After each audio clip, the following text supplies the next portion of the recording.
Hello everyone, welcome to my channel. So guys, आज हम MSc second semester inorganic chemistry का topic ले रहे हैं, nuclear fusion and stellar energy. Most time topic है guys, हमेशा एग्जाम में आते रहते हैं, तो इसको आपको अच्छे से कंप्लीट करके जाना है।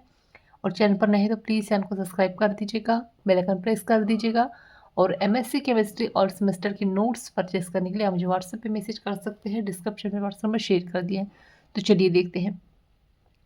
अब परमाणु फ्यूजन वह प्रक्रिया है जो सूर्य सहित तारों को शक्ति प्रदान करती है। ठीक है, यहाँ पर क्या है, जो परमाणु जो फ्यूजन होता है वो प्रक्रिया जो सूर्य सहित, मतलब यहाँ पर क्या है, इसको एनर्जी प्रदान करने का प्रक्रिया करता है और पृथ्वी तक पहुँचने वाली ऊर्जा के लिए जिम्मेदार है। ठीक है, काफ़ी आप देख सकते हैं कितना ज़्यादा ये इम्पोर्टेंट है हमारे लिए।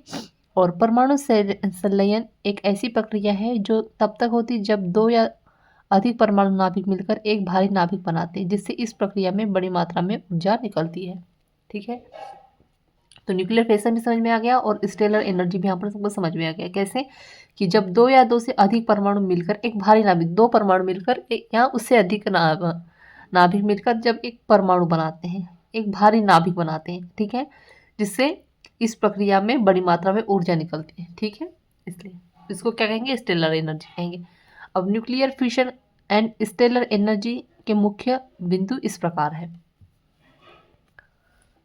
तो न्यूक्लियर फिशन पदार्थ की एक अवस्था में होता है जिसे प्लाज्मा कहते हैं। ठीक है, ठीक है, क्या कह रहे हैं यहाँ पर, न्यूक्लियर फ्यूजन जो होता है पदार्थ की एक व्याख्या में होता है। ठीक है, सॉरी पदार्थ की एक अवस्था में होते हैं जिसको प्लाज्मा कहते हैं, मतलब ये न्यूक्लियर फ्यूजन प्लाज्मा की अवस्था में होता है। ठीक है, जो एक गर्म आवेशित गैस है, नाभिकों को अपने विद्युत प्रतिकर्षण पर काबू पाने के लिए अत्यंत उच्च तापमान, लगभग 10 मिलियन डिग्री सेल्सियस पर टकराना चाहिए।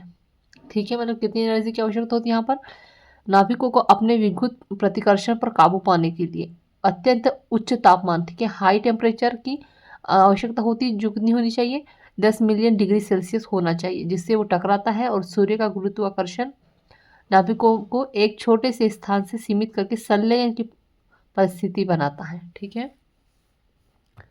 द प्रोटॉन प्रोटॉन चेन, तो तारों में सबसे सरल प्रक्रिया प्रोटॉन प्रोटॉन चेन है, जो हाइड्रोजन को हीलियम में परिवर्तित करती है। ठीक है, सो एक छोटा सा है ये, हाइड्रोजन को हीलियम में परिवर्तित करने का काम कौन करता है, प्रोटॉन प्रोटॉन चेन करता है। आगे देखते हैं, काफ़ी छोटे छोटे टॉपिक हैं, लेकिन ऐसा नहीं कि ये छोटे छोटे टॉपिक है तो आपके कोई काम के नहीं है या आप इसको माइंडली नहीं लेंगे। ये 2-2 नंबर में भी पूछता है, 4-4 नंबर में भी पूछता है, या आपको लॉन्ग क्वेश्चन पूछ लेगा, 2-3 टॉपिक एक साथ। ठीक है, द एसेनो साइकिल, तो एक और संलयन प्रक्रिया जो हाइड्रोजन को हीलियम में बदलने के लिए उत्प्रेरक के रूप में कार्बन, नाइट्रोजन और ऑक्सीजन का उपयोग करती है, CON। ठीक है, कार्बन, नाइट्रोजन, ऑक्सीजन।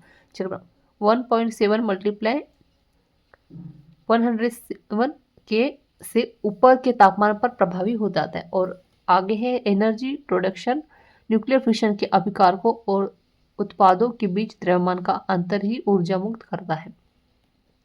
तो यहाँ पे जो है हमारा टॉपिक एंड होता है गाइस। सो आई होप आपको अच्छे समझ में आ गया होगा। सो प्लीज़ चैनल को सब्सक्राइब कर दीजिएगा, बेल आइकन प्रेस कर दीजिएगा। Thank you.